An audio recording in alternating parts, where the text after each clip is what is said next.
Bienvenue au Nautistan, pays lointain des personnes bizarres, autistes.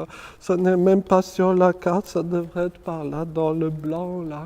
Voyez, c'est là qu'habitent peut-être des gens autistes. C'est peut-être à ce type de découverte-là qu'on est invité aujourd'hui, un voyage en terre lointaine. En rencontrant des gens autistes, on se découvre soi-même, et vice-versa. C'est tout l'intérêt du voyage, après tout. On est parfois absolument fasciné quand on s'intéresse à ce qui motive les gens pour travailler. On va faire un test, on supprime le salaire. Combien de gens continueront à travailler, même ceux qui disent aimer leur travail. Donc les motivations réelles ne sont pas forcément celles que l'on croit. La difficulté étant que pour nos amis autistes, ce type de motivation-là peut ne pas fonctionner du tout. Il y avait un monsieur qui était chef de gare à Madagascar. Pour lui, son objectif dans la vie, c'était que tous les trains roulent à l'heure. Et il était très fier qu'en 40 ans de carrière, paraît-il, tous les trains étaient à l'heure. C'était sa motivation. L'un des avantages, l'une des grandes forces, je dirais, de l'autisme, c'est qu'il y a tant de profils différents que je crois qu'on peut, dans presque tout domaine de la vie économique, trouver des gens autistes qui partagent, je dirais, une passion pour telle ou telle activité. Les petites annonces ne sont que très rarement factuelles dans leurs attentes. On dirait presque qu'il y a une sorte de texte général de la petite annonce et on ne change que le nom de l'entreprise qui veut recruter.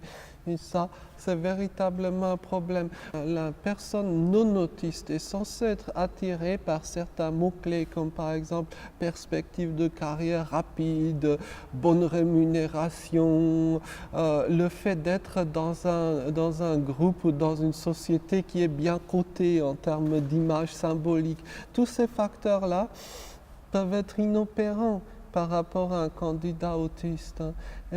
Alors qu'il serait tellement plus judicieux de faire une liste précise des compétences réelles exigées.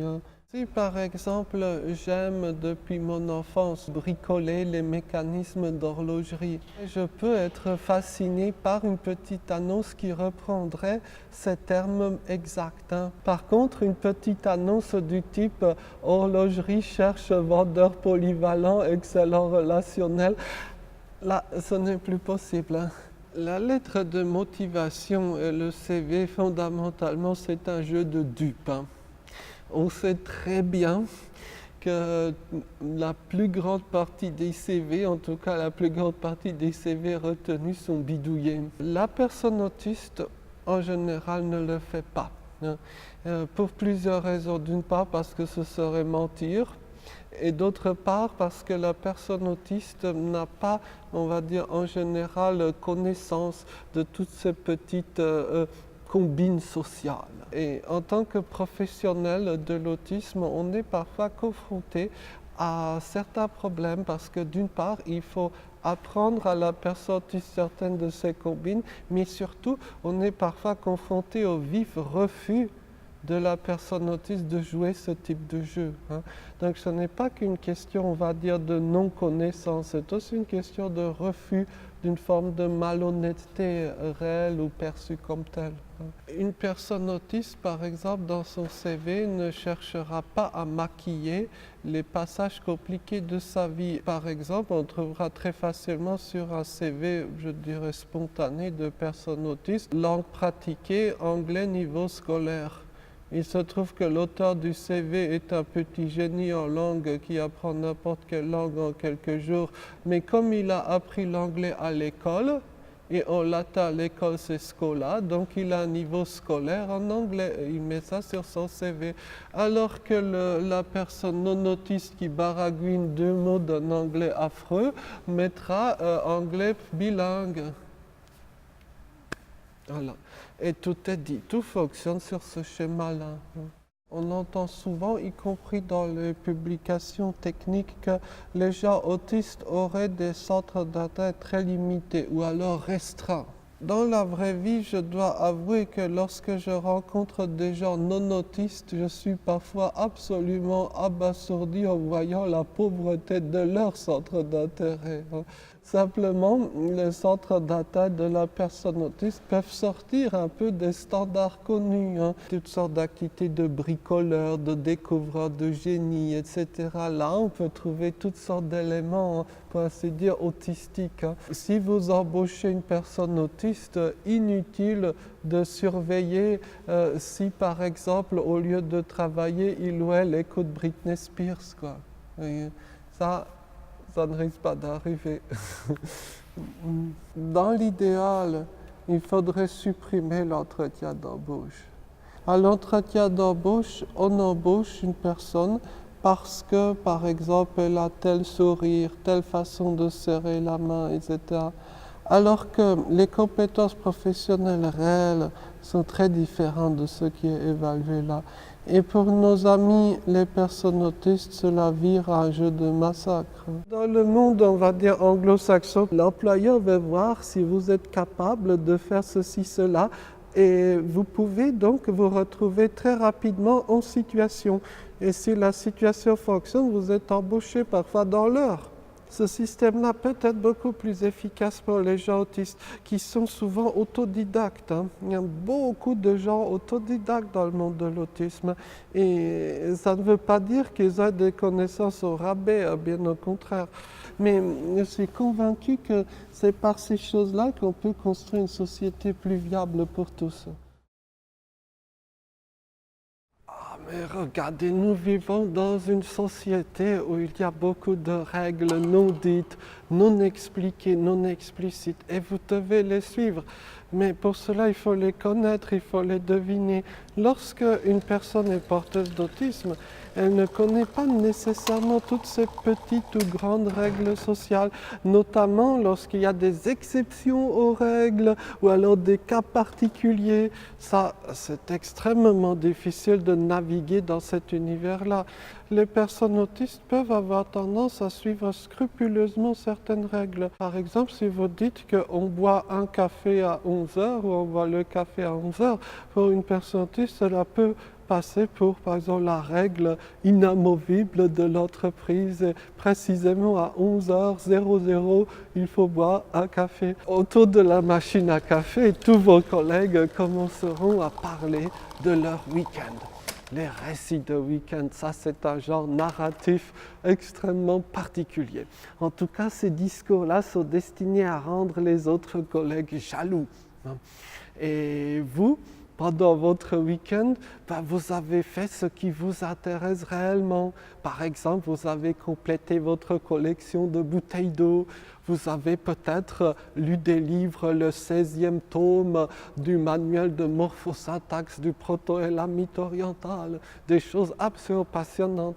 Vous êtes honnête, vous dites cela autour de la machine à café. Qu'est-ce qui va se passer? Il est fou, il est arrogant, il est bizarre. Et ça peut suffire à vous écarter lors de la phase, on va dire, de sélection ou de la phase d'essai dans l'entreprise. Et donc, à mon avis, peut-être qu'il y aurait une autre façon de procéder. Peut-être qu'on pourrait tout simplement résoudre le problème en éliminant l'engin en question. Si vous ne voulez pas que quelqu'un vous pique dans la caisse pendant votre absence, eh bien, embauchez des autistes. C'est simple. Que souhaiter de mieux? Une personne qui suit les consignes, qui est là à l'heure, qui est loyale, qui est honnête. Que dire? Qui en plus a souvent des compétences techniques poussées dans tel ou tel domaine. Une entreprise a tout à gagner de miser sur des gens autodidactes parce que cela démontre qu'ils sont capables d'apprendre par eux-mêmes et non pas simplement parce qu'un prof leur a inculqué ceci ou cela ou parce qu'ils sont allés dans telle ou telle école parce que papa, maman le voulaient. Vous voyez, ça, à la rigueur, ce n'est pas un bon mode d'acquisition de connaissances. En matière de handicap en France, on a pendant très longtemps eu tendance à restreindre dramatiquement la quantité de métiers ouverts aux personnes handicapées. La gamme des possibles est très large, hein. Chaque personne autiste peut avoir des aspirations complètement différentes, hein. On pourrait essayer de mettre un accent prioritaire sur peut-être une dizaine ou vingtaine de métiers, hein. Il y a beaucoup de personnes autistes parmi mes amis qui rêvent de travailler en bibliothèque. Il y a beaucoup de mes amis qui ont de vrais talents pour travailler avec des animaux, hein, ou avec des plantes, hein, l'horticulture. Pour moi, ce sera dans une autre vie, je crois. On a toutes sortes de métiers liés à la couture ou au design. Certains designers bien connus sont autistes, hein, il faut le savoir, et ils ne s'en cachent pas d'ailleurs pour certains. Et j'allais dire aussi, la clé de tout, c'est de permettre à des gens autistes ayant vraiment un profil très particulier, ayant vraiment des compétences très particulières, de pouvoir créer leur activité. C'est logique, hein. Si tout le monde fonctionne de la même façon, tout le monde obtiendra les mêmes résultats. Pour cela qu'on a besoin de gens qui pensent bizarrement ou autrement, hein. Et je pense qu'on sous-exploite très largement ce potentiel-là des gens différents, des gens par exemple autistes. Combien, par exemple, de responsables d'entreprises, de patrons, si vous préférez, connaissent même de façon approximative l'autisme, hein. Ils voient dans l'autisme soit un danger, l'autiste qui casse tout, hein, vous voyez, le petit monstre baveux, hein, ça c'est le vieux cliché, ou alors, je dirais, la contribution financière à payer. Aucune des deux réalités n'est très stimulante, hein. Et donc c'est une autre réalité qu'on devrait présenter, hein. En Asie centrale, pays des tapis, hein, lorsqu'on regarde certains tapis, on voit qu'il y a de nombreux fils, de nombreuses couleurs. C'est justement ce tissage avec différents types de fils qui permet de donner la jolie toile, le joli tapis, hein. Avec l'autisme et le non-autisme, c'est à mon avis la même chose.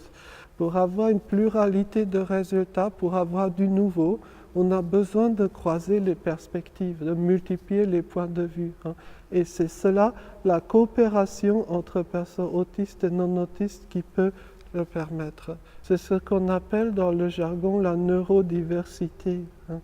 Tout comme on peut lutter par exemple pour le respect de la biodiversité, eh bien on devrait également lutter pour le respect de la biodiversité humaine que l'on peut découvrir si l'on accepte de cheminer sur les routes lointaines du pays des gens différents.